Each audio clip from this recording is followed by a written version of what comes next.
Not നിരോധനം അഥവാ demonetisation എന്ന് കേൾക്കുമ്പോൾ നമ്മുടെയൊക്കെ മനസ്സിലേക്ക് വരുന്നത് വലിയ സാമ്പത്തിക പരിഷ്കാരങ്ങളെ പറ്റിയുള്ള കാര്യങ്ങളാണ്.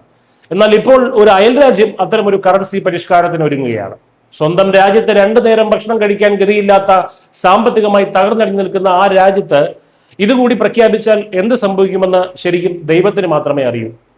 പറഞ്ഞു വരുന്നത് മറ്റാരെ കുറിച്ചുമല്ല, നമ്മുടെ അയൽ രാജ്യമായ പാകിസ്ഥാനെ കുറിച്ചാണെന്ന് അറിയാമല്ലോ. വലിയ സാമ്പത്തിക വിപ്ലവം കൊണ്ടുവരാനൊന്നുമല്ല പാകിസ്ഥാന്റെ ഈ കറൻസി മാറ്റം, മറിച്ച് സ്വന്തം രാജ്യത്ത് നോട്ടടിക്കാൻ പോലുമുള്ള കാശില്ലാത്തത് കൊണ്ടാണ് പാകിസ്ഥാൻ ഈ ഗതികെട്ട തീരുമാനത്തിലേക്ക് ഇപ്പോൾ എത്തിയിരിക്കുന്നത്.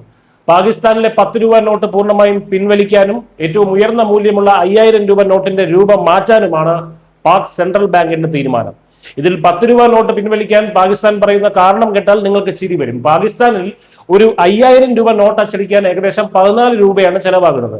അപ്പോൾ 10 രൂപയുടെ നോട്ട് അച്ചടിക്കുമ്പോൾ അതിന്റെ മൂല്യത്തെക്കാൾ കൂടുതൽ ചെലവ് വരുന്നുണ്ട്. അതായത് പാക് കറൻസിക്ക് അവിടെ കടലാസിന്റെ വില പോലുമില്ല. ചെറിയ നോട്ടുകൾ വേഗത്തിൽ കൈമാറ്റം ചെയ്യപ്പെടുന്നതിനാൽ പെട്ടെന്ന് കീറിപ്പോകാനും സാധ്യതയുണ്ട്. അത് വീണ്ടും അച്ചടിക്കാൻ ലോകത്തിന് മുന്നിൽ ഭിക്ഷാപാത്രവുമായി നിൽക്കുന്ന പാകിസ്ഥാന് കഴിയില്ലല്ലോ. അതുകൊണ്ട് 10 രൂപ നോട്ട് നിരോധിച്ച് പകരം നാണയം ഇറക്കാനാണ് തീരുമാനം. നാണയമാകുമ്പോൾ പെട്ടെന്ന് പൊട്ടിപ്പൊളിഞ്ഞു പോകില്ലല്ലോ എന്നാണ് പാക് സെൻട്രൽ ബാങ്കിന്റെ കണ്ടെത്തൽ. ഇനി 5000 രൂപയുടെ കാര്യമെടുക്കുകയാണെന്നുണ്ടെങ്കിൽ അവിടെ വില്ലൻ കള്ളനോട്ടുകളാണ്. 2005 ഇറക്കിയ സാങ്കേതിക വിദ്യയാണ് ഇപ്പോഴും പാകിസ്ഥാൻ കറൻസിയിൽ ഉപയോഗിക്കുന്നത്.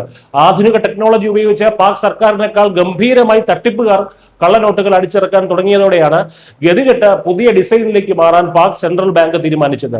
4 നേരം മതം പുഴുകിത്തിരുന്ന ടീംസിന് നമ്മളെപ്പോലെ UPI സാങ്കേതിക വിദ്യയൊന്നുമില്ലല്ലോ.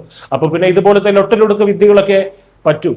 ഒറ്റയടിക്ക് പഴയ നോട്ടുകൾ അസാധുവാക്കില്ലെന്നും ഘട്ടം ഘട്ടമായിട്ടാണ് പുതിയ നോട്ടുകൾ ഇറക്കുകയെന്നുമാണ് പാക് സർക്കാർ പറയുന്നത്. പക്ഷേ ജനങ്ങൾക്ക് ഭരണകൂടത്തെ വിശ്വാസമില്ലാത്ത പാകിസ്ഥാനിൽ ഈ കറൻസി പരിഷ്കാരം വലിയ അരാജകത്വം സൃഷ്ടിക്കാൻ സാധ്യതയുണ്ട്. പണപ്പെരുപ്പവും ദാരിദ്ര്യവും കൊണ്ട് പൊറുതിമുട്ടുന്ന പാക് ജനതയുടെ തലയിലേക്ക് ഈ നോട്ട് മാറ്റം കൂടി വീഴുമ്പോൾ അവിടെ എന്ത് സംഭവിക്കുമെന്ന് വരും ദിവസങ്ങളിൽ കണ്ടു തന്നെ അറിയേണ്ട കാര്യമാണ്. News desk Keralam.